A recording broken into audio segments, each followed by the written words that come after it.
This is Adventure for Life. I'm Joel, continuing the series on the 2024 Ineos Grenadier. I just recently did a drive from the southeast to the northeast all the way up to Maine. It was 1,500 miles each way. I'm now at 6,399 miles on the vehicle, so let's call it 6,400.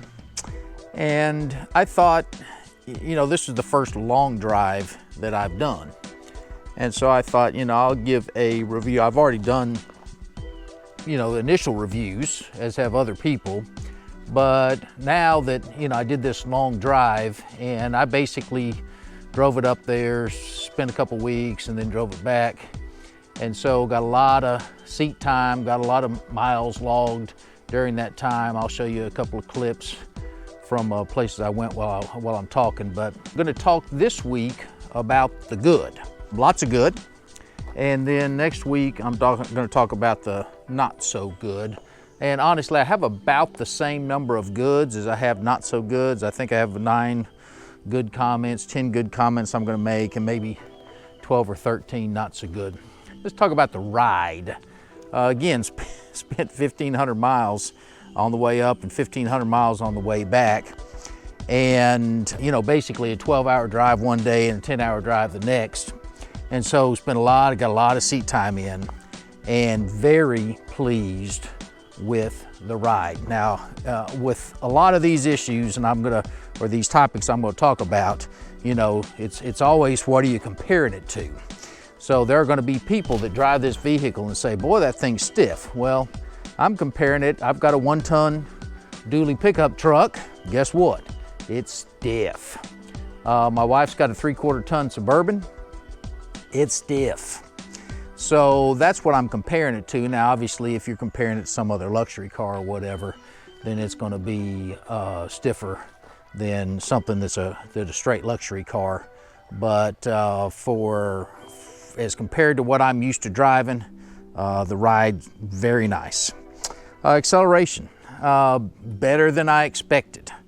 Now, I also had a high-performance Dodge Challenger for 8 years that I drove. And, you know, this doesn't hold a candle to that.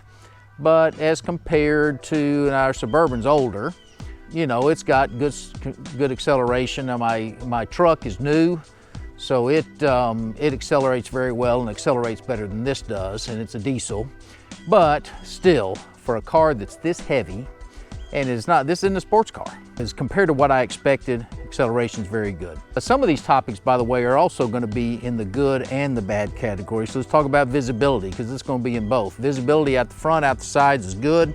I commented on a prior video that when you're sitting in the driver's seat and looking over your left shoulder, that the pillar there could block, but honestly, that is not really a problem at all. So visibility is good. Talk about wind noise.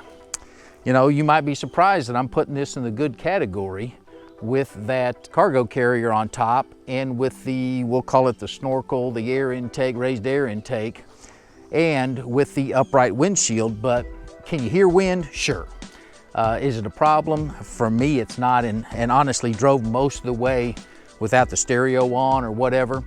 And the wind noise to me was not bad at all, certainly not as bad as I might have initially feared. Seat position. So let's talk about that, and I'm going to open the door here.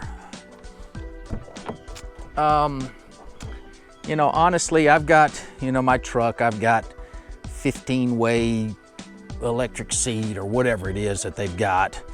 And this has just got the three ways that you can adjust the seat. Obviously, the tilt of the back with this control, how high this seat sits up and down with this one, and then the front to back with this control here.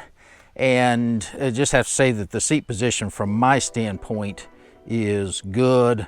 I was very comfortable in the seat, long drives, long days, and I really like the manual controls. Are the electronic controls with the lumbar support and all that stuff nice? Sure they are, but this to me is very acceptable. The seat comfort, again, separate from just the positioning of the seat, the comfort of the seat is very good. I'm very pleased with that. The Recaro seats were a good choice. Let's talk about the room in the footwell. Again, this got lots of airtime before the cars were delivered. And if you just look at it, you're kind of like, that's going to be kind of small. That's maybe not enough room, and maybe this is in the way. And again, this is obviously a left-hand drive vehicle, not the right hand. And people complained, I think, more about the right-hand drive. But honestly, you know, this is quote unquote in the way. Well, from where I have my seat positioned, and the distance I am from the steering wheel or whatnot, and again, I'm not a tall guy, I'm 5'8", the footwell was just fine. There's two things that I mentioned before that were, you know, re-emphasized on this trip.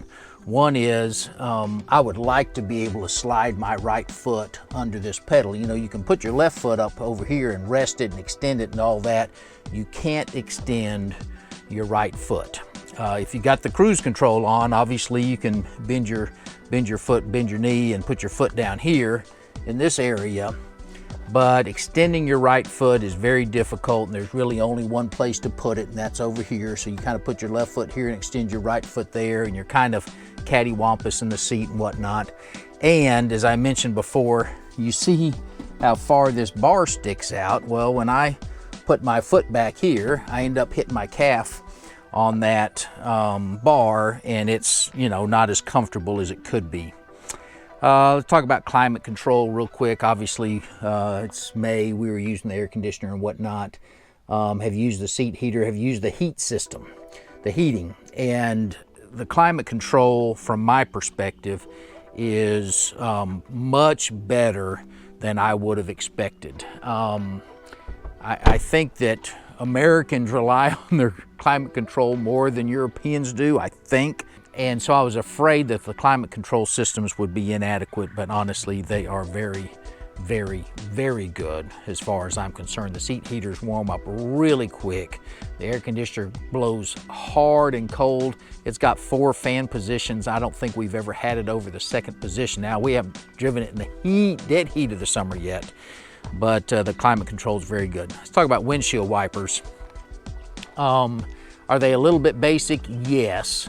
But the windshield wipers were very good. The control has, you know, intermittent, low and high speed. I used them all on this trip, got rained on, and spent, you know, several hours driving in the rain and whatnot, and I thought they were fantastic. So anyway, those are the goods. Again, everybody's gonna have their own perspective on that, and you're comparing it to vehicles you already own or what your expectation level is. But that was my feeling after driving this car about 3,000 miles. Okay, that's the good. Next week, I'm going to cover the not so good. See you then. Okay, well, it always seems like I've got to add that addendum. And, you know, on the other good things, the infotainment system to me is very good. It's an area that they easily could have messed up, and maybe they stole it from or borrowed BMWs or somebody else's, but the infotainment system, as far as I'm concerned, the use of that screen right there is very good. I have an Apple iPhone. Apple CarPlay to me is fantastic. The ability to use Apple CarPlay on multiple vehicles is really, really, really good. And that to me was another real positive about the vehicle that got reinforced during this trip. Okay, see you next week.